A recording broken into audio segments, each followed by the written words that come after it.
On les voit partout dans les commerces, qu'ils soient des matériaux électroménagers, des décorations, des produits alimentaires ou même des détergents. Les produits venant d'ailleurs sont légion dans la capitale dakaroise. Vendeur de matériel électroménager depuis 44 ans, Pape Faye connaît tous les ficelles du métier. Débuté avec un fonds propre de 29 millions de francs CFA, il a fait faillite avant de se relever à nouveau. Un petit contretemps qu'il a su exploiter pour relever les défis de la réussite. Aujourd'hui, malgré les contraintes du marché, il est debout sur ses deux jambes. bari na des fois koo xam ne da nga koy xam bu baax mu ñëw soxla fi dara mu ne dama bëgg nga jox ma ko ba suba wala ba gannaaw suba wala ba weer bi dee. Les contraintes sont nombreuses dans ce commerce. Parfois, il peut y arriver qu'un client vienne nous demander de lui accorder des matériaux. Il vous paye par la suite et tu lui donnes par confiance et plus jamais tu ne vas le revoir. J'ai reçu beaucoup de chèques impayés qui sont là depuis des années maintenant et ce sont les gens en qui j'avais confiance qui me l'ont remise. Il y a aussi un jeune qui a fui avec mes 2 millions. Il m'a dit qu'il partait les livrer et une fois fait, il revient pour me remettre mon argent. Il est parti comme ça sans jamais se retourner. J'ai porté plainte et tout à fait, j'ai payé les contraintes par corps. Ils ont déposé le dossier au tribunal de Kaolack au lieu que le tribunal donne un mandat d'arrêt. Mais non, ils l'ont encore transféré ici à Dakar, à la police des Parcelles Assainies. Il n'y a jamais eu de suite jusqu'à maintenant. Il m'avait dit qu'il y avait un client qui avait besoin d'un climatiseur, d'une télévision et beaucoup d'autres matériels. Et il s'est avéré qu'il a vendu les matériels pour ensuite prendre la fuite. Exercer ce métier relève un véritable parcours du combattant.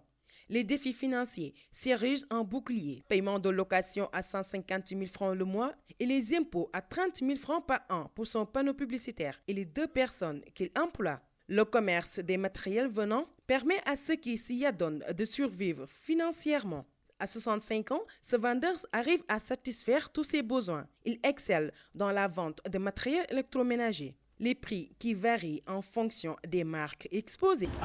Yor ci sama njaboot am ci sama kër di ci faj samay soxla ak yeneen am ci oto am ci yëpp loolu kay am li ma ci may kay bëri na. Je nourris ma famille avec ce que je gagne dans mon commerce. J'ai ma maison, j'ai aussi une voiture et je gère tous mes dépenses personnelles comme familiales. Je garantis la sécurité à ma famille, donc je dois vraiment être reconnaissant. J'ai obtenu beaucoup de choses que d'autres n'ont pas. Je vends tout ce qui est électroménager, que ce soit des télévisions, climatiseurs, cuisinières, ventilateurs.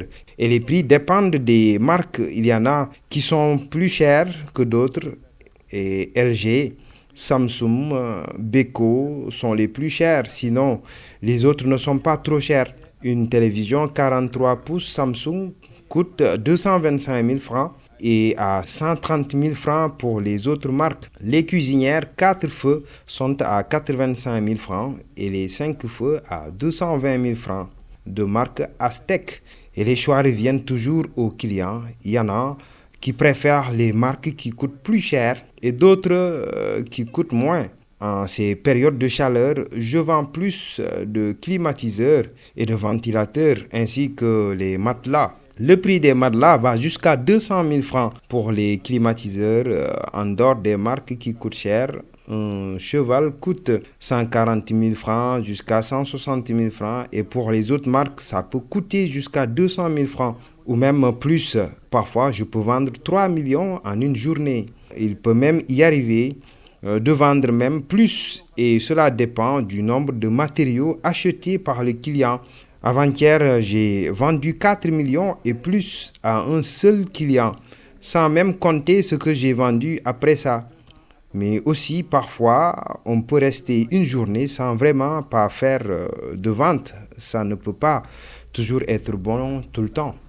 Ressortissant sénégalais vivant en Italie depuis plusieurs années, ce expatrié a pu économiser une importante somme avant de retourner au Bercail. Après 7 ans passés à l'extérieur, il vient investir au Sénégal. Son dada, la vente des produits venant en exportant des conteneurs.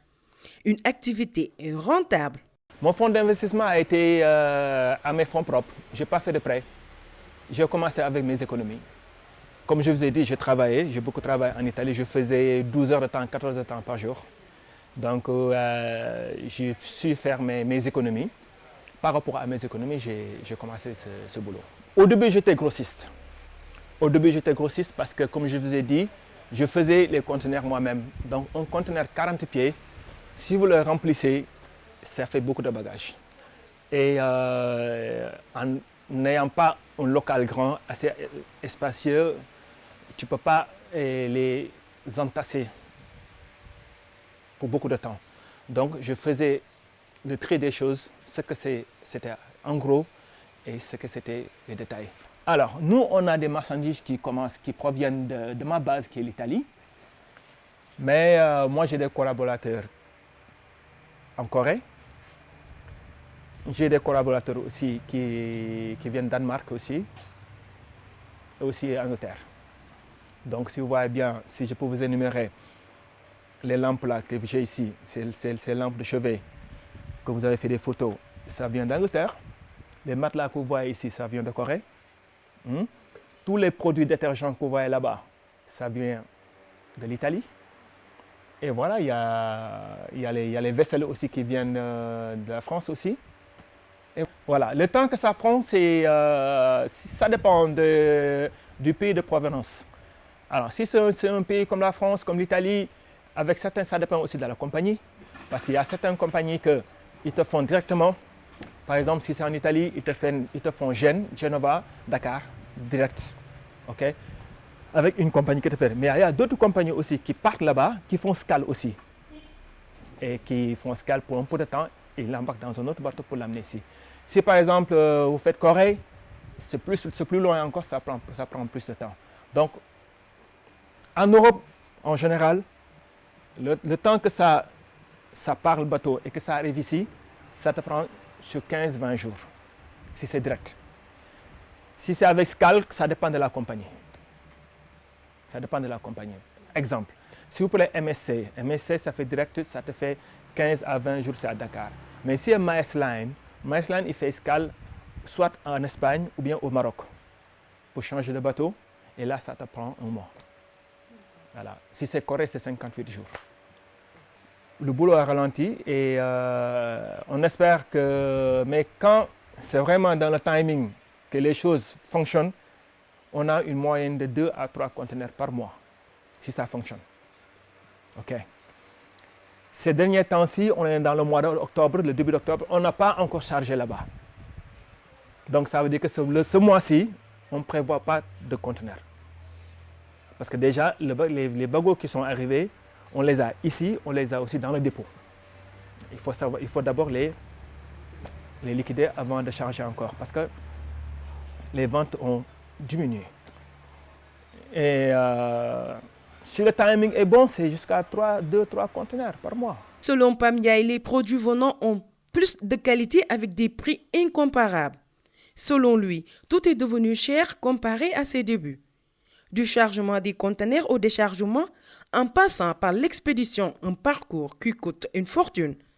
Des contraintes que beaucoup de clients ignorent. Avant, c'était le boom, le news. Je me rappelle quand on déchargeait le conteneur, bon, les gens ils t'entouraient pour acheter, tu dis non, je ne vends pas, tu bloques tout. Parce qu'il y avait la demande, les gens ils se bousculaient quoi. Ah, je veux ça, je veux ça, je veux ça. Et voilà, je disais non les gars, on attend demain. Des fois, je bloquais même les marchandises pendant 2 jours pour pouvoir trier et comprendre, pour pouvoir savoir les prix à vendre, tu vois.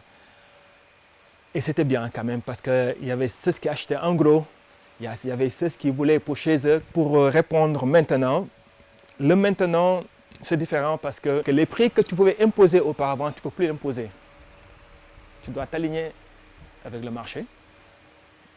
Et aussi, bon, c'est ce qu'ils ont débuté aussi, ils se sont fait de l'argent quand même. La façon dont tu l'avais, tu vois, c'était plus facile aussi en Europe. Parce que les Européens aussi, au début, ils donnaient ça.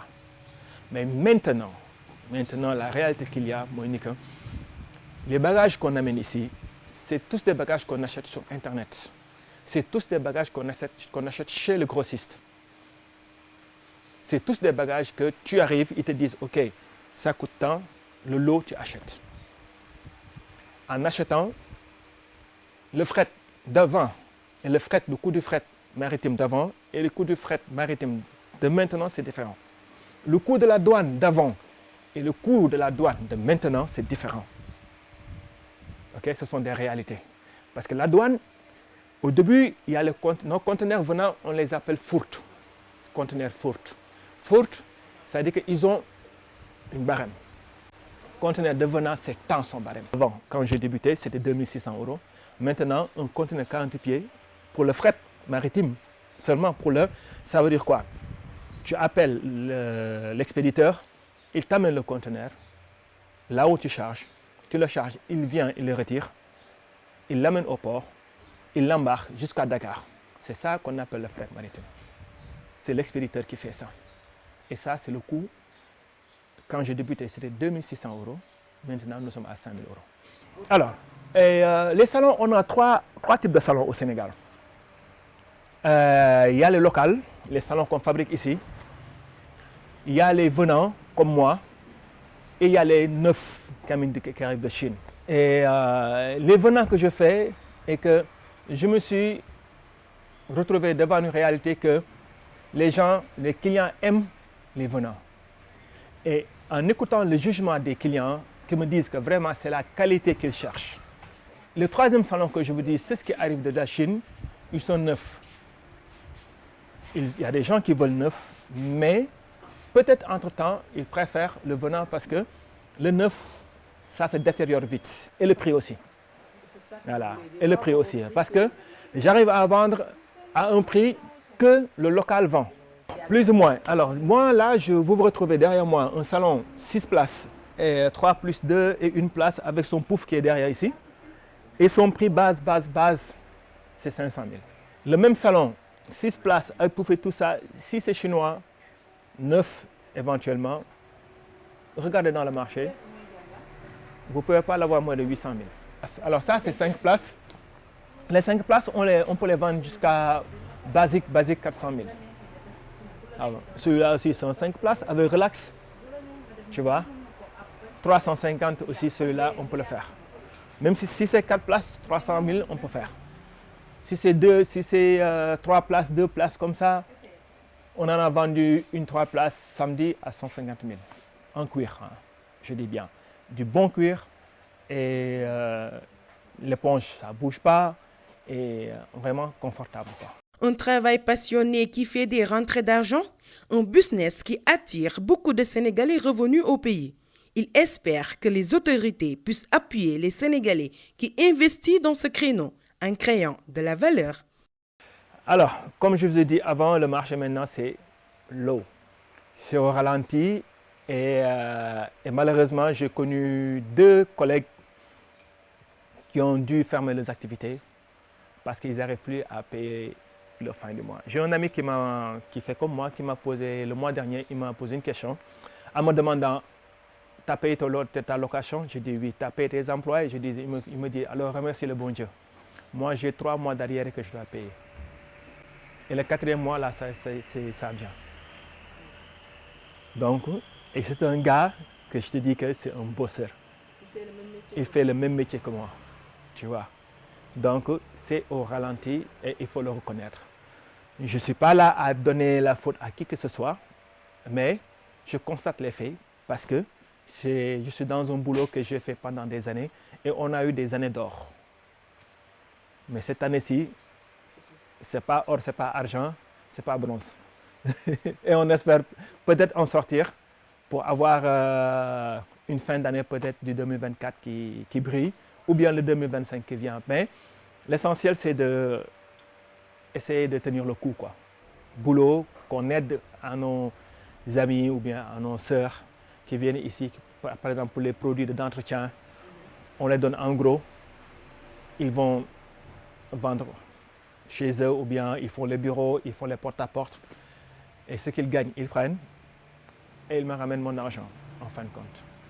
Et tout ça, c'est des choses qu'on fait. Il faut tenir compte que le Sénégalais qui va à l'extérieur et qui rentre chez lui, qui ouvre une activité, ce Sénégalais-là, il faut l'aider. il faut l'accompagner. Moi, je ne demande pas d'argent, mais je demande beaucoup plus de considération par rapport au boulot que nous faisons, que nous créons des emplois et nous créons des opportunités aux petits Sénégalais qui a. J'aimerais bien que peut-être que tous Sénégalais qui vivent à l'extérieur, qui a un souhait de faire quelque chose au pays, qui n'ait pas peur de venir. Mais aussi, il faut aussi avoir un accompagnement de la part de l'autorité communale d'abord, là où on bosse, et de la communauté, de l'autorité administrative, de donner un coup de pouce encore, de pouvoir aider un peu ceux qui veulent aider le Sénégal à arriver là où il va arriver. Il y a beaucoup de gens qui ont commencé le boulot comme moi, qui ont dû laisser tomber parce que financièrement, ils ne pouvaient plus y aller parce que les conditions ont beaucoup changé. Les conditions ont beaucoup changé. Parce que si en Europe, les matos qu'on vendait à 1 euro, maintenant c'est 5 euros. Si c'était donné, maintenant c'est vendu. Si le fret maritime s'est augmenté jusqu'à 30%, 25%, ça, c'est indépendamment de ta volonté. Mais si l'autorité qui est ici, qui comprenne certaines choses, et que toi, tu viens pour créer une activité, tu aides l'autorité en fin de compte. Parce que ce jeune qui attendait l'autorité pour travailler, maintenant, il y a un jeune Sénégalais qui est là, qui crée un boulot. Il n'attend plus l'autorité. Donc cette autorité, il doit donner une considération à ce jeune Sénégalais qui vient pour créer une activité.